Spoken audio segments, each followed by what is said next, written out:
Welcome to the Imperfect Dads podcast. I'm Justin. And I'm Devin. We believe dads care deeply about their family and kids, but they don't always have a space to discuss what their life looks like.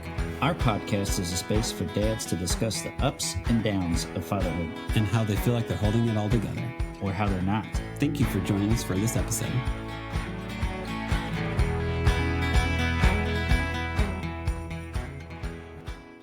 On this episode, we have on Chad Gamble, who plays drums in Jason Isbell's band, The 400 Unit.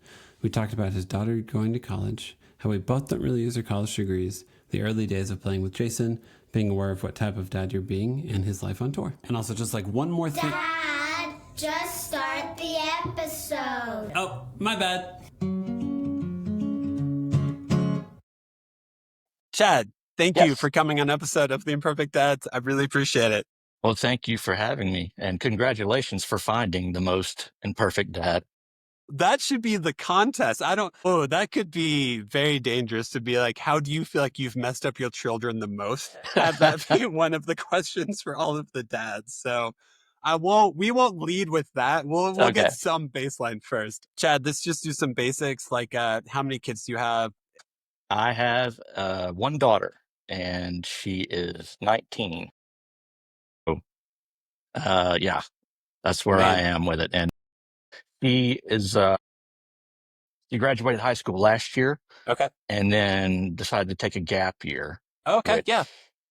Not something we ever knew about. And I'm sure had I taken a gap year, I would not have gone back to college. But she is going to start school in the fall at the University of North Alabama in the arts and entertainment program there. Yeah. I didn't know that Northern Alabama had an entertainment department. That's cool. They do. And it's kind of co-run by John Paul White. Yeah. Okay. From Civil Wars. Yep. And he teaches a couple of classes over there. So yeah. That's cool. Yeah, it's really cool. And it's great. They got great facilities, studios and stuff for the students to mess around in and also just do projects. And yeah. So she's looking forward to that. Is there any realm of entertainment she's hoping to get into specifically? I think she would like to perform, but she is also very interested in just learning the ins and outs. And in this gap year, she has been doing some shadowing of our manager. She has come out on the road with me this last summer. She spent a lot of time out on the road with me and just kind of, seeing the day in and day out of touring. But yeah, I think she's kind of open to all aspects of it and wanting to. I think she's also, what is most important is that she's keeping a realistic view of, it may not turn out exactly like you want to. So be able to facilitate, in different areas. Yeah, I went to Belmont and studied music production. And I think my senior year was the first class I had in which a guy had been a recording producer for 30 years, sat down with the class and he was like, okay, write out your budget. And I'm like, what do you mean? He's like, how do you make money? And I'm like, I thought a studio would just hire me and I'd be their studio guy. And he's like, that doesn't really happen anymore. And I'm like, well, shit. I don't know how I make money in this career then. And he was like, yeah. And I'm like, oh, if I could have taken a gap year or done something like that to figure out what is reality in this world, I might have studied something different, Sure. I graduated from the University of Alabama with a PR degree. And how's that working? What I will say is that anytime I needed a job in my career, music career, where I was taking a break from music or just needed a side thing, that piece of paper helped to get a job. And, I'm thankful for it. I can see where it would be thought of as a waste. Yeah. Especially if I were my parents and paid for it. But, I graduated. Hey. You know what? Having gone to Belmont, I have lots of friends who freshman, sophomore year dropped out, went full-time on the road, and then just never went back. Right. To have spent money on 2 years of a private school like Belmont and then not finish it out. If I was that parent, I'd be like, kind of just on my pride alone, can you go back and finish this up? Of course. Yes. Where are you? Are you based out of Alabama currently? I am. I'm in the Muscle Shoals area in Tuscumbia. Nice. Northwest. What makes you, because I feel like most of the band lives in Nashville. What makes you be in Alabama as opposed to like Nashville? This is where I grew up, Okay. and I moved back. My wife and I moved back to Tuscumbia. We're both from there. We moved back there about 20 years ago. We were living in Memphis before that. But yeah, it's the draw was we wanted to start a family and we didn't want to do it in Memphis necessarily. At the time, there's no way we're going to own a house anytime soon. So let's look at moving back to Alabama. And my wife actually got a, a job offer that brought us right back there. It's worked out well. It's 2.5 hours from Nashville. Okay, cool. So, Yeah. I go up there, get on the bus, or go up there to Yeah. go in the studio or whatever. Yep. So it's not bad. Cost of living is significantly lower Yep. for now. Now, a lot of Nashville's starting to move down into the Shoals area and Okay. starting to kind of drive up the prices a little bit. But anyway, it was good, safe area. Mhm. We both had family there. Yeah. So with touring, that helped. That was tremendous to Yes. have family on both sides that could kind of help step in. How long have you been a touring musician for now? All in all, let's see, I started pretty much right out of college. So 50 minus A bit. You've 22, been doing it for a while now. quite a while. For the entirety of your daughter's life, though, yeah? Almost, almost. Okay. Okay. So when we moved back from Memphis, in Memphis, my brother and I had a band that he's an organ player. He plays with St. Paul and the Broken Bones. Oh, cool. So, but we had a band called Gamble Brothers Band, and we did some light touring. We put out a few records. Shortly after I moved back to Alabama, we kind of took a break from it, and my daughter was about 1.5. And, my wife was like, we really got to find something to do here, get a job, and so I did. I took a break from music for a year and I sold Yellow Book ads. Oh, okay. Exciting stuff. Yeah. Found out that, that was just not my thing. Again, though, the piece of paper from, the diploma got me that job. Yeah.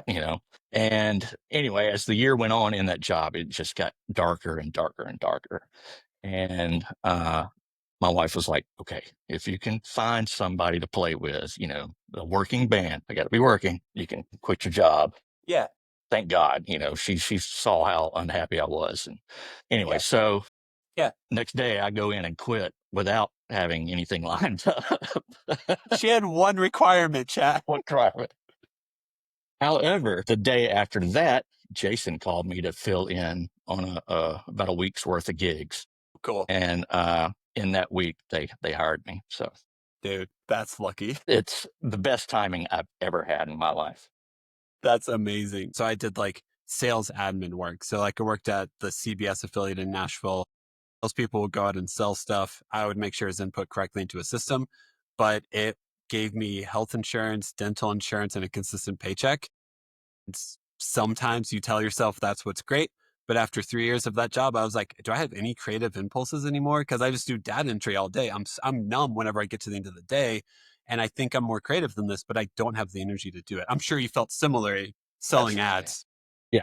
Yeah. And once, my wife found out that, Yeah. so I'm in a car all day and I'm going to different businesses and trying to set up meetings, and selling the stuff. Once she found out I was just going and parking down by the river and taking naps, that she was going like, hey, Chad, you can tell me if you're unhappy and let's figure something else out. That's what's your wife do for a living? She is a cytotechnologist. So what she does, she builds robots that fight each other. No, she screens cells to see if they're cancerous or not. So she looks in a microscope all day. She's been doing that for about 25, 27 years now, maybe. So, but yeah, that's her job. She, I don't know how you do it. I don't know how, it's just got to be so tasking just to sit there all day buried in a microscope. But, she likes her job. Yeah. I find it fascinating. We've had on a lot of musicians. Like I know Ricky Young from the Wild Feathers has said, I think his wife is like a nurse practitioner, and he's like, I'm the musician who doesn't have any structure or anything. She's the adult with the real job, and I do my best not to derail her from keeping things serious in our household. Absolutely, at 100%. That's cool. Whenever you go out on tour, what's your world like? Are you gone for like a couple weeks at a time, or weekends, or what's it like for you? nowadays, with this particular run being the exception, this is like a 3-week run, and we hadn't done one of those in a little while. Normally, it's about 2 weeks. Okay. And then sometimes they'll just be like long Cool. weekend Yeah. things. This one's a little longer, and I'm in Saskatoon, Saskatchewan right now. Sure. Like You know, everyone visits. Yeah, yeah. of course. But yeah, so normally it's like 2 weeks, and so Okay. now in the early days with Jason, and this is my 17th year, I think, in Cool. this band. Yeah. We were gone for months at a time, and it was tough, and it Yeah. was uh, very unfair uh, for the wife and child. But they, man, they just championed through it, and that humbles me that they would care enough and sacrifice. Of course, I've missed a lot of stuff, but Okay. I think we're okay. Yeah. Yeah. Despite all that. Yes. Well, I think also like I would imagine it would help now that Jason's is like has quote unquote made it. So I would hope that you could be like, hey, got graduation, got this, like here are my important dates. We're like Absolutely. in the early years, I'm sure it's just like someone wants to come on, hear us play. We gotta go. We gotta capitalize on this while we can. Yeah. Yeah. There was like leaving Thanksgiving night to go, Yeah. stuff like that, but yes, nowadays it's definitely more structured, and it's not perfect. Of course, I don't know that any Yeah. job is, but it we have more allowances now with the family, and including bringing family out and touring with us some. Yeah. We did that last week when we were in Denver. Just about everybody had their wife and kids out. So That's cool. and that was really cool. Really Yeah. cool to see. And it's cool to see just that evolution of this band, like, how we've finally made it to a spot. Now, I regret that my young child was never, Of course. as Yeah. big of a part of it, but she is now, and Yeah. so my story is going to be different from other people's story, but it's, it is what it is. And I think we're all better for it. Yeah, definitely. Yeah. Did you by any chance, I did make Will a cake that was carrot cake. Did you get to have any of the carrot cake that I made for him? Oh, it looked delicious. It did. Personally, I'm not a big fan of carrot cake Okay. or raisins inside of cakes. Yeah, then no, you can't eat that cake. Yeah. The cream cheese looked amazing on there, though. And Will almost took care of it himself, I think. He told me he would. It was like, I'll bring it to the catering and everything. I'll bring He tried, bless him, the but 7 crumbs that will still exist. So he was traveling around from the hotel to the gig, back to the hotel with that carrot cake for like 2.5 days. that is so unnecessary, Will, and thank you very much for doing that. But he takes great pride and care. And anytime somebody does like something like that for him, he wants to make sure that everybody has an opportunity so to cool. have some of it. Yeah. He's the sweetest guy ever.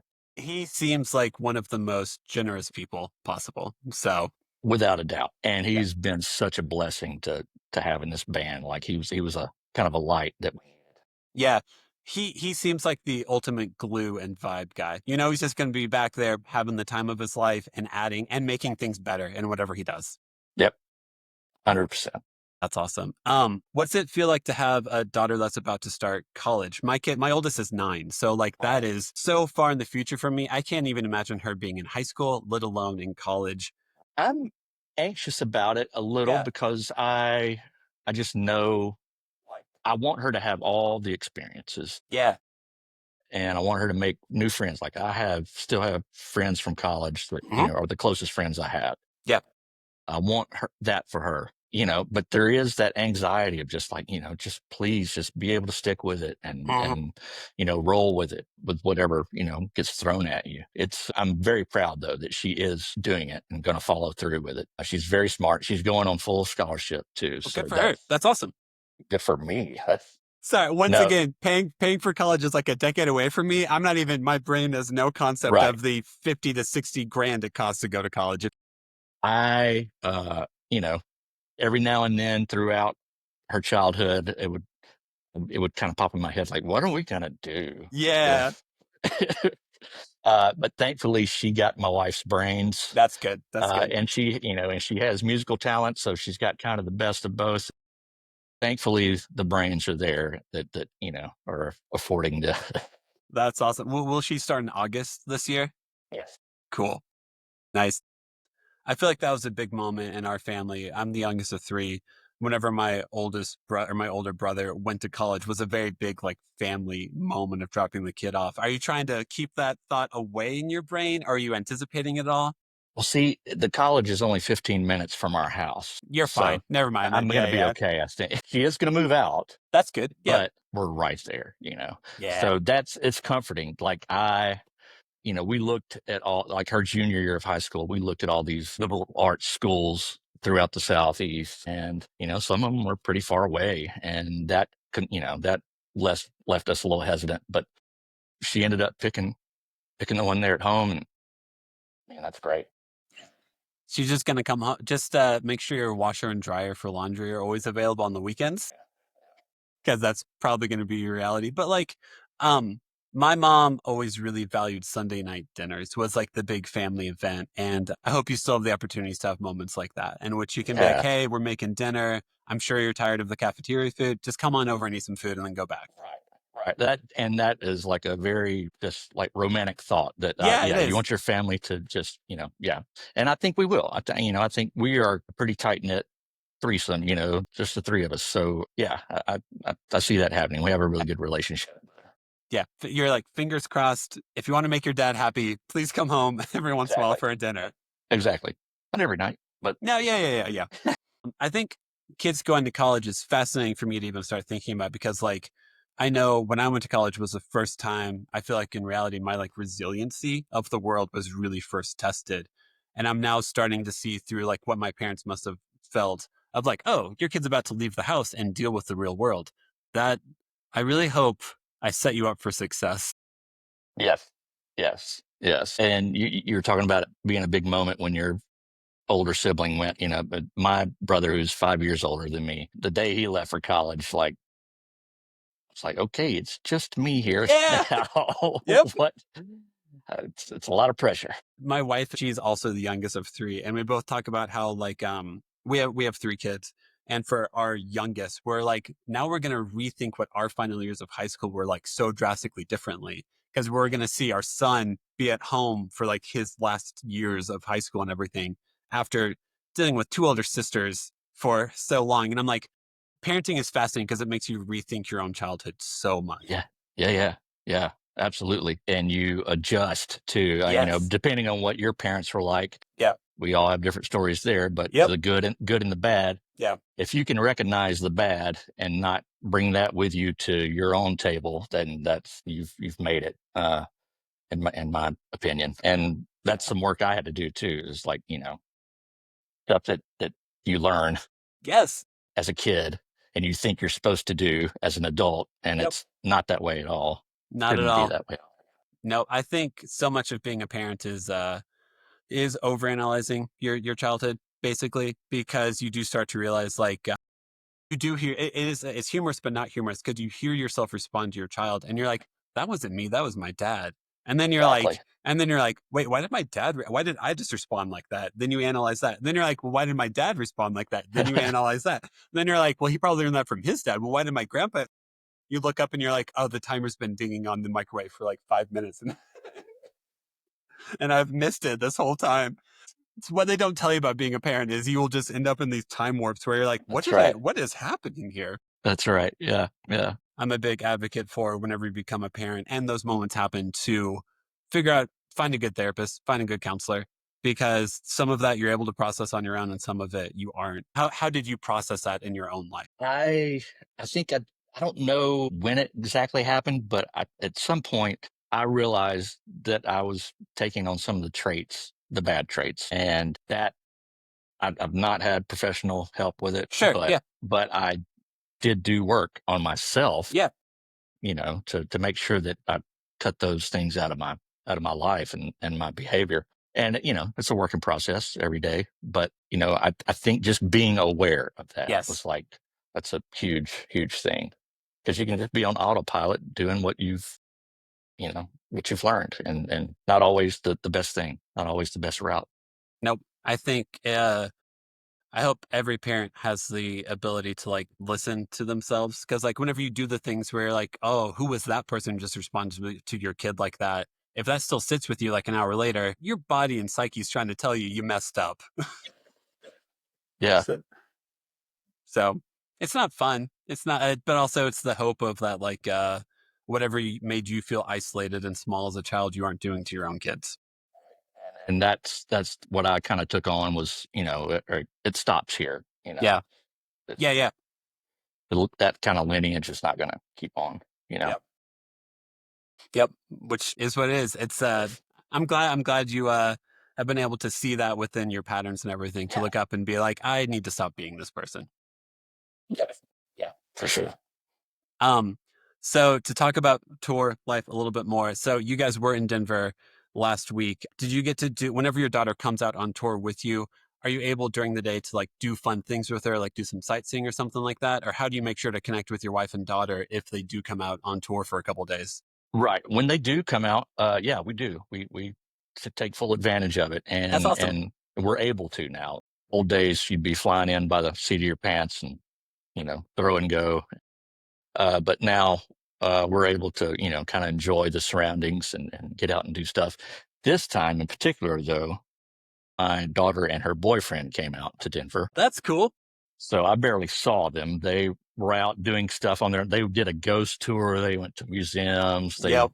all kinds of stuff, and just, which I'm glad. I'm glad for that. Yeah. While we were at Red Rocks, sound check, and everybody's got their toddlers and little kids. They're all climbing up the stairs and going straight to the top. My daughter's still in town, taking a nap somewhere. So it's I've gone to a couple of shows at Red Rocks now, and the thought of being able to stand on that stage, because like to me, Red Rocks and the Ryman have so much like reverence to them, or they're one of those venues where like everyone I know has played Red Rocks or the Ryman is like, oh my gosh, I can't believe I was able to play here. Next time you're in town, if your daughter doesn't want to go backstage Red Rocks, I will happily take her place if you want to go stand on the stage at Red Rocks. Sure.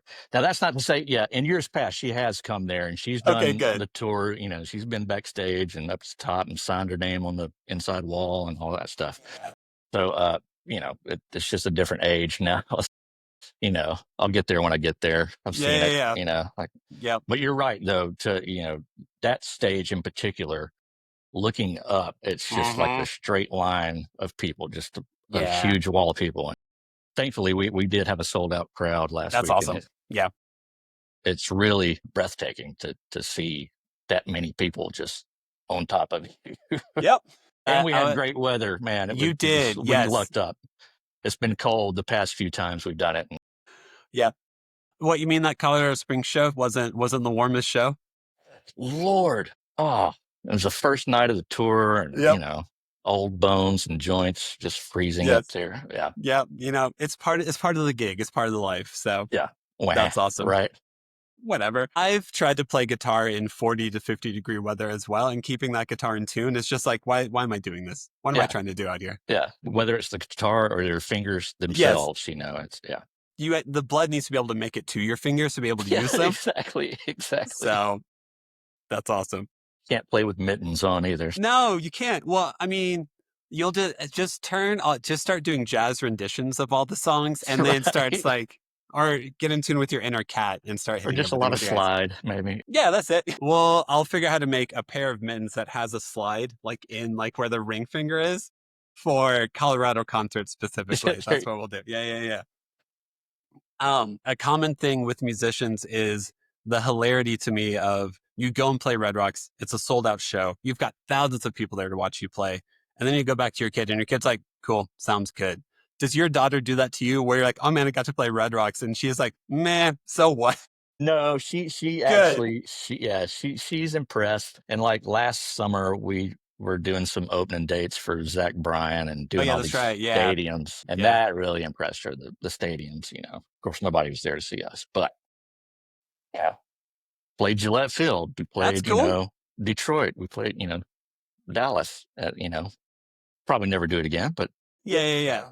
You know what? If I know I'm a big like Rilo Kiley and Jenny Lewis fan, and she opened for Harry Styles for a tour, and part of her merch was just getting a shirt that said, "Who the F is Jenny Lewis?" Because she knew anyone who would come to that show would probably be like, "Who is this? Who's opening?" So she just bought them the shirt for it. So I think Anna Butters was playing with Jenny. Oh, really? Okay. Yeah. Okay. Cool. During the, Yeah. So, I mean, it'd be pretty awesome to be able to play a stadium tour, but I could also see being the opener to a stadium tour would be a very different vibe. The sound is it's just not, it's not conducive. I mean, yeah, you want to hear rock and, Yeah. but man, it's just for some of the stuff that we do, it's just Yeah. not really conducive for it. I mean, you guys are pretty perfect for the Ryman and smaller venues, like what, We're 2 to 4 happy. thousand. Yeah. Yeah, we're very content in those Yeah. situations too, and most comfortable, But we're back in theater, like we don't have another outside show, thankfully, for about a week or so Yeah. until we get back down into the States. Yeah. But last night we were in Billings, Montana, and played our first indoor show in about a week and a half, and felt nice, felt right, you know. Yeah, of course. Yeah. I mean, that's why people enjoy the Ryman so much because there's such a level of intimacy that you Yeah. feel with everyone. And I mean, the Ryman doesn't seat more than like 3,000 people or something like that. I It's think it's very maybe intimate. 23 or something, maybe Yeah. like that. Yeah. Yeah. If you get I was able to go to your residency probably like 3 or 4 years in a row when living in Nashville. And every time I was like, oh man, it's so cool just to be here because you don't casually end up at a show of the Ryman. You intentionally go. So it's really fun. Yeah. How did you end up out in Denver? Yeah, so we lived in Nashville for 18 years, and my wife and I have been married for 12 years, and we had always wanted to move out to Denver area. We've always loved it out here. I love cold weather, I love mountains. I have 3 aunts that live out here, and we had 3 kids. We're in a 3-bedroom house in Nashville, and we knew we wanted one extra bedroom and like a garage and a play area. And the cost of that in Denver suburbs and in Nashville was pretty much the exact same price. So we were like, you know what? This has been a what if in our marriage and in our life for 12 years. And we know the next house we get, we're probably going to live here for the next 15 to 20 years, getting our kids through school. So the summer before, so like we've only lived out here for a year. So pretty recent.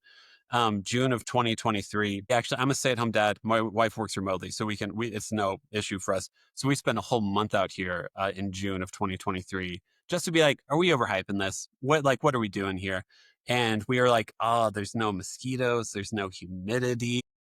There's playgrounds everywhere. The entire culture is built around getting outside. Oh, okay. I think we want to. Yeah. And then we like basically got back and we're like, hey guys, our plan is to do the school year with our kids and then move out. If we still feel like, hey, this is what we feel like is right, next summer we're going to move out here. So, made it through all the holidays, did everything. And we're like, yeah, we still want to.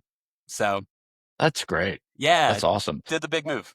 Did it take long? How long did it take for you to kind of acclimate just, Yeah. your lungs? I mean, Oh man. Okay, so this is so funny that you asked that. So we moved out here.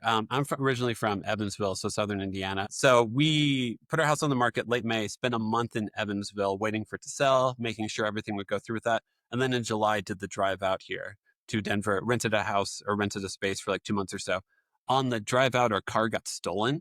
And almost all of our stuff that was in it got stolen also. And so our first month out here was dealing with trying to buy a house, deal with the fallout of our car, get money for the car, get all that. So like people are like, how long did it take you to acclimate? And I'm like, I actually don't know. Cause we you were weren't so even thinking about it. Yeah. no, not Oh at my all. God. Yeah. So I know so it's like, was my shortness of breath because of the altitude or because of, Yeah. so by the time we moved into our house in August, had the kids in school, everything was enrolled, I could breathe easier then. But I Yeah. don't know. I would like to blame the altitude, but I don't think I can blame the altitude That's on that one. that's So incredible. Oh my yeah, God. I can't imagine. it happens. It's part of life. You know what? We had a lot of friends who were extremely generous, gave us money to help us get back on our feet. And yeah, you figure it out. Sometimes things Just like happen. anything else. Yeah. Yeah, yes, it's not it's not fun. We'll never stay in Kansas City ever again. You just sometimes shit happens, and you're like, That's right. how do I make sure this never gets repeated again? Well, what's the likelihood of you moving across the country? Pretty much none. So this was just perfect storm. Stuff is what it is. Find the silver lining, find the positives you can while acknowledging that this was an awful thing that happened to you, and you'll be okay. Yeah, for sure. For sure. Man, that's crazy. Well, did you feel like you got acclimated to the altitude out here at all, or were you by the time you left, were you used to it? Over the years, I feel like I've kind of developed Okay. that, of course, I'm not there all the time, but Yeah. it's gotten easier and easier. Like I can remember the first few times coming in, and Yeah. just, going straight to the tank after you Uh-huh. play and just, Yep. that's happening a little less now. Yeah. But man, you do feel it. I mean, You do. it's no joke. Just a flight of stairs will take you down, Dude, no, make you question everything. those steps at Red Rocks, like I remember we came out here like in 2013, saw a show at Red Rocks, and I remember like walking up to the stadium, even from the parking lot, and being like, what's wrong with me? I know I'm like 25, 26. I don't exercise a lot, but like I'm not this bad, am I? They will do yoga at Red Rocks. People will do workouts at Red Rocks on like Saturday mornings. And I'm like, are you guys all insane? What are you doing out here? It's that dude that runs down the steps and backwards. Yeah. You know? Yep. Jesus. Backstage Red Rocks, it's like from your dressing room to the stage, there's a couple of different series of ramps you have to go up to. So by the time you get up to the stage, we're all just kind of bent over for a minute, supposed to go on. We just walk to the stage and we're all just gassed. Yeah. Now you're probably like, all right, we are a middle-aged rock band. That's what you feel right. like. That's right. It becomes more and more evident each day for sure. We have speaking of Will and Derry, who you need to have on. Yes, we'll happily have them on. Yeah. We have the Geritol nap hour every day about 3:00 or so. Is that where you guys all just kind of, am I taking up your nap time right now, Chad? No, I have a day off. See, you're in luck. We have a day off. But yeah, it's just about on the nose every show day, be hitting the rack and the bus, getting in the bunk for about an hour. And it's kind of clockwork. It's funny, but it's also very telling. Yes. You guys, whenever you played Mission Ballroom, you guys went on at like 8:15 or so. How's it feel to have your job kind of start at 8 or 8:15? I know you've been doing it for years or so now, but how does that feel to like when my day's basically over, your main task of your day is just about to start? Yeah, but I've been doing nothing all day, working towards a nap, finding stuff to do. Now I do get up and exercise. I've gotten better about that. Yeah. And, depending on where we are, I'll may get out and do some sightseeing or something. But yeah, it's not a natural thing. But it's when we clock in, it's strange that, and it's only for a couple of hours. So, it doesn't feel right to, it is what it is. I mean, that's all I could say. It doesn't feel right to complain about it ever, or, and I wouldn't have it any other way. So listen, except maybe earlier. So we're doing these evening whiz, which is great. We started at like 7:15 last night. And we were done, able to watch basketball, anyway. It's kind of cool. I do enjoy having openers out with us, but these evening whiz are kind of special too. Now, trust me, having talked to so many dads now on this podcast, a lot of them are very much like, if I do want to go to this concert, but if the headliner goes on at like 9 or 10, I don't know if I want to go to this concert anymore. So like you guys starting at 8 and being over by like 10:30 or so. I know a lot of dads that were very appreciative of like, oh, thank God I can hopefully fall asleep by midnight instead of like 1 or 2 a.m. Yeah. And honestly, I think that might have even been part of the consideration for doing it. Like, obviously there's financial considerations too, but it's like, man, it's kind of a win-win for everybody involved if we start early and wrapped up by 9:30, and right. Yeah. It's genuinely funny to me. I will now like, if there's an opener, I will usually check like websites to see when I think the headliner will go on and then show up just for the headliner to try to max, especially like I have 3 kids. So like, my wife and kids are always like, get out of here, leave. You're always around. We don't want you around anymore. But like, still, I'm like, if I'm going to go to a concert and like disrupt our night basically, or not be around, I kind of like, I want to limit that window to some extent. Yeah. That's smart. I would like to stay married. I would like to have, I don't want the locks changed while I'm at a concert. Right. And that's what I'm hoping for, Don't be the inconsiderate dad. Exactly. Yeah. That's a different podcast that I hopefully will never, ever, ever have to start. Chad, how we end episodes is we ask every guest a series of 5 questions. So, Chad, did you have any backup names for your daughter? Like any names you almost named her? I feel like, we did. We were considering True. My grandfather's name was Truman. Okay. And we were considering True, but my cousin beat me to the punch. He had a daughter and named her True. So we went with my grandmother's name, which is Lillian. Yeah. Cool. We did, but we kept it right there to those 2 grandparents. That's cool. Do you call her Lily for short? No. Okay.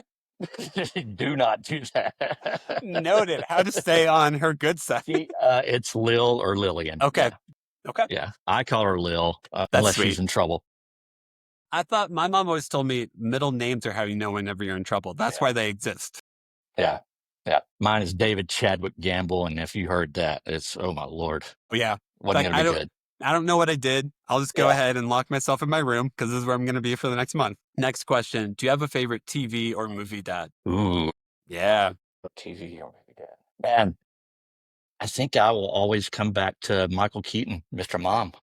That's a more common answer than I would have thought. Is it really? Yes. Yeah, that one was like left a big impression on me as a kid going to see it at the theater.